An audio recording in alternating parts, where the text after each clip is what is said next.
We are following up now an unexpected eviction in New Haven. Around 100 people scrambling to find a place to stay because the city says they were living in their building illegally. Well, we did some digging to get answers tonight, and some of those tenants tell us they are positive that the city knew they were living there.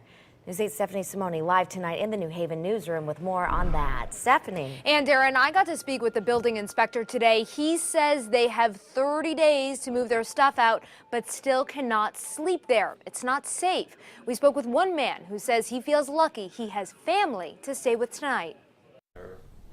Finished more like apartments. The Clifford family is helping their son Andy move out of Daggett Street Square. It's not a move he chose. It sucks, but I can't do anything. I'm powerless in this situation. Everyone has been evicted this week. He says the building has been lived in by artists since the 70s. It's zoned for industrial, not residential. But about 100 people use the space to work and live in. I think it's has always been kind of like a don't ask, don't tell type of thing, where people live here, but you're not supposed to talk about it.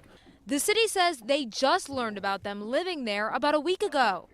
The non-conforming use was made apparent on a recent fire call.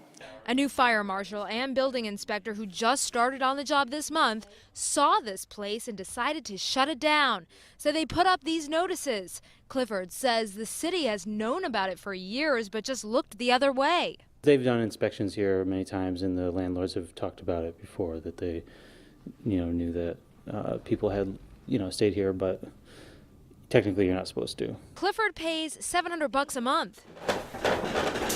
And he says the owner is not helping them relocate. He's moving back in with mom and dad and feels sorry for those who don't have that option. Because they've been kind of relying on this space for a long time, and it was a cheap way to be off the street.